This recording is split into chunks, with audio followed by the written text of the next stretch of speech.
7 acre জমিতে লাগানো বাগানের প্রতিটি বড়ই গাছ কুলে ছেয়ে আছে। ফলের ভারে গাছসহ ডালগুলো নিচের দিকে নুয়ে পড়েছে।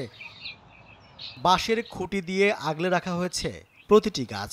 আজাদুর রহমানের এই বাগানটি মৌলভীবাজারের কমলগঞ্জ উপজেলার শ্রী সূর্য নয়াগাঁও গ্রামে। শখের বশে 2009 সালে এখানে 100টি বড়ইয়ের চারা রোপণ করেছিলেন আজাদুর রহমান।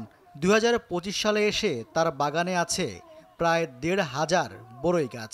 চারা রোপণের পরের বছরেই গাছে ফলন আসে তার বাগানে। এতে তিনি বড়ই চাষে আগ্রহী হয়ে ওঠেন। এরপর থেকেই বড়ই চাষে ঝুঁকে পড়েন তিনি। আল্লাহর রহমতে এখন প্রচুর ক্রেতা এবং দর্শনার্থী আসেন এবং বালা ফলনের এই মাটির মধ্যে জাম্বুকুল এবং ঢাকা 90 কুল বড়িটা খুব সুস্বাদু এবং মিষ্টি এবং ফলন ভালো হচ্ছে। এবং মৌলভীবাজার জেলায় আমাদের বড়ি বাগানের দেখার পাশাপাশি মৌলভীবাজার জেলার অনেক কৃষক আমাদের এটা দেখে বড়ি বাগানে করার উদ্যোগ নিচ্ছে এবং বড়ি বাগান হচ্ছে। প্রতি মৌসুমে বড়ই বিক্রি করে 5 থেকে 7 লাখ টাকা আয় হয় বলে জানিয়েছেন তিনি। বড়ই বিক্রির পাশাপাশি কলম চারা তৈরি করেও বিক্রি করছেন। তার এই বাগানে কর্মসংস্থান হয়েছে স্থানীয় মানুষের। এখানে সকাল থেকে বড়ইয়ের দিনে আলে বড়ই পাড়া লাগে সকাল থেকে, আর যদি এমনি বড়ই পাড়ার যদি না থাকে তো বাইরেতে কাজ করি, ফুলের কাজ করি, প্যাকেট ভরার কাজ করি।